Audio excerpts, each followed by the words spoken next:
Paying guest कैसा खेल दिलीप और मिताली खेल रहे थे। 19 साल का दिलीप शहर में पढ़ाई करने आया था ताकि अपने माँ बाप के सपनों को साकार कर सके। कहने को तो ये शहर बहुत बड़ा था, हजारों मकान थे, पर दिलीप को रहने के लिए एक छत तक भी न मिल सकी।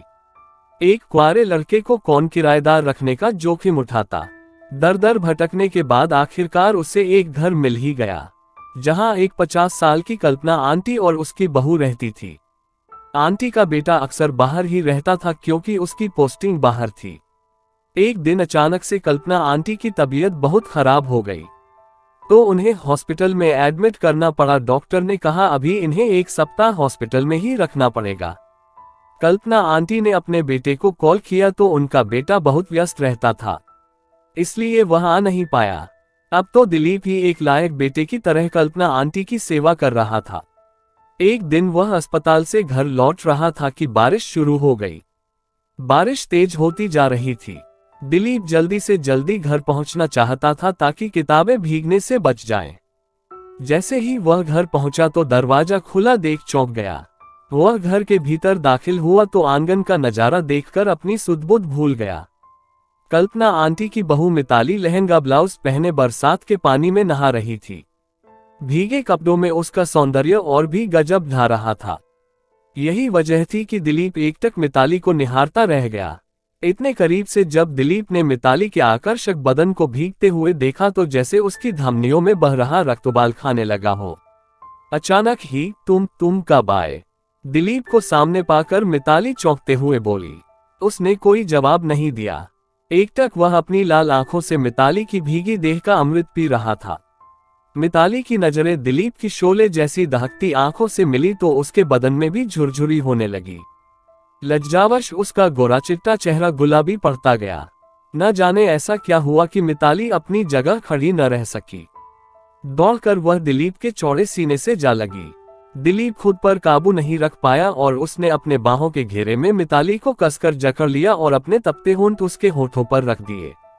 मिताली ने कोई प्रतिकार नहीं किया। देह के इस महासंग्राम में दोनों युवा तन देर तक गोते लगाते रहे। जब वासना का ज्वार थमा तो दोनों एक दूसरे से नजरें चुराते हुए अपने अपने कमरे में चले गए। तूने ये क्या किया दिलीप? जिस औरत ने तुझे बेटा समझकर अपने घर में रखा उसी घर की बहू के जिस्म पर तूने डाका डाल दिया। दिलीप अपने ही सवालों में उलझ गया। पहल मैंने कहाँ की? मिताली खुद ही मेरी बाहों में आकर समा गई तो मैं क्या करता? देह सुख के उफान के आगे अच्छे बुरे का सवाल ही कहाँ रह जाता है। दिलीप ने मानो अपना पक्ष रखा। उधर मिताली अभी भी सामान्य नहीं हो पाई थी। आज एक अनजान पुरुष के संसर्ग में उसे अकल्पनीय सुख की प्राप्ति हुई थी। ऐसा आनंद तो उसे आज तक उसका कारोबारी पति भी नहीं दे पाया था। उसने विचारों को झटका और कपड़े बदल लिए। फिर चाय बनाए और टे में एक कप रखकर दिलीप को देने चली आई। दिलीप सोने की तैयारी में था। मिताली को सामने खड़ा पाकर वह हड़बड़ा गया। लो, चाय पी लो। पानी में इतनी देर भीगने के बाद चाय पीना ठीक रहता है। मिताली ने कप आगे बढ़ाते हुए मुस्कुरा कर देखा। सचमुच चाय अच्छी बनी थी। रात के खाने में मिताली ने उसकी मनपसंद करेले की सब्जी बनाई थी। न जाने कैसे मिताली को उसकी पसंद नापसंद का पता चल गया। यहाँ तक कि दाल, सब्जी, मिठाई में उसे क्या क्या पसंद है उसकी बाकायदा लिस्ट मिताली ने बना रखी थी। एक रात वह दूध का गिलास लेकर कमरे में आ गई। दिलीप को गर्मी लग रही थी। उसने ज्यादातर कपड़े खोल रखे थे। अचानक मिताली को सामने पाकर उसने तौलिया उठा लिया। ये देखकर मिताली जोर से हंस पड़ी। निर्झर झरने सरीखी हंसी कानों में मिश्री घोल रही थी। पारदर्शी गाउन में मिताली किसी अप्सरा जैसी नजर आ रही थी। गिलास मेज पर रखकर वह पलंग पर ही बैठ गई और अपने हाथों से दिलीप के बालों को सहलाने लगी। दिलीप इतना भोला नहीं था जो किसी स्त्री के मनोभावों को न समझ पाता। उस रात दोनों ने जी भर कर देह सुख भोगा।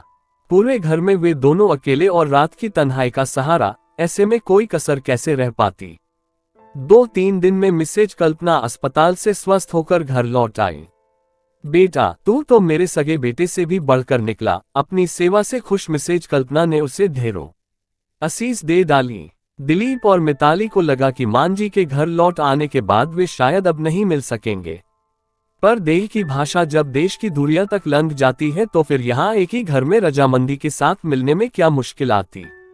अब तो हालत ये थी कि जब दिल करता दिलीप मिताली को अपने कमरे में बुला लेता और उसके साथ देह की तृष्णा पूरी करता। उधर मिताली भी इस सुख का उपभोग करने में पीछे नहीं थी। पति की अनुपस्थिति में किसी युवा स्त्री की देह जो सुख चाहती है, दिलीप वह सुख मिताली को प्रदान कर रहा था। देह सुख के भोग में दोनों शायद ये बात भूल गए कि सुख हमेशा अकेला नहीं आता, अपने साथ दुख भी लेकर आता है। मिताली के समर्पण ने दिलीप को निरंकुश बना दिया। वह हरदम मनमानी करने लगा। मिताली उसके लिए जिस्म की भूख मिटाने वाली महज मशीन बनकर रह गई। भावना की जगह अधिकार हावी होने लगा। दिलीप एक पति की तरह हुक्म देकर उससे बात करता। एक बार तो उसने हाथ भी उठा दिया। मुझे लगता है मुझे गर्भ ठहर गया है, एक रोज मिताली ने कहा तो दिलीप जैसे आसमान से गिरा। मौजमजे के लिए बनाए गए संबंध में ऐसे मोड़ की कल्पना उसे नहीं थी। मैं दवा ला दूंगा, अगर बच्चे के पेट में होने की बात सामने आ गई तो हम कहीं के नहीं रहेंगे, दिलीप झुंझला कर बोला। इस बार तो गोलियों से बात बन गई पर गर्भ ठहरने का डर हमेशा बना रहा। अब उनके मिलन में वह पहले जैसी गर्माहट भी नहीं रह गई थी। दोनों के लिए संबंध बोझ में तब्दील हो चुका था। कहीं न कहीं मिसेज कल्पना की अनुभवी आंखें भी ताड़ गईं कि घर में उनकी नाक के नीचे क्या गुल खिलाए जा रहे हैं। उधर दिलीप जब से इस चक्कर में पड़ा था उसकी पढ़ाई लिखाई पूरी तरह चौपट हो गई थी। एक रात जब वह नाइट लैंप की रोशनी में पढ़ रहा था तो मिताली उसके कमरे में आ गई। उसने लैंप का स्विच ऑफ किया तो दिलीप चीख पड़ा, यह क्या तमाशा है, जाकर अपना काम करो और मुझे पढ़ने दो। मिताली यह सुनकर हक्की बकी रह गई। उसे पहली बार महसूस हुआ कि पति की गैरमौजूदगी में किसी गैर मर्द के साथ संबंध बनाकर उसने कितनी बड़ी भूल की है। नहीं, अब वह इस दलदल में और नहीं गिरेगी, जो होना था हो गया। ये संबंध अंधे कुएं में गिरने के समान है। मुझे कुएं में नहीं गिरना, मिताली ने मन ही मन निर्णय लिया। उसने फोन करके अपने पति को जल्दी आने को कह दिया ताकि यह किस्सा विराम ले सके। दिलीप भी जितना जल्दी हो सके इस संबंध के बोझ को सिर से हटाने के बारे में सोच चुका था। मिलने की पहल रजामंदी से हुई तो अलग होने के लिए भी परस्पर रजामंदी काम आई। दिलीप ने बहाना बनाकर घर छोड़ दिया। जीवन में घटे इस घटनाक्रम को दोनों पक्ष एक स्वप्न समझकर भुलाने की कोशिश करने लगे।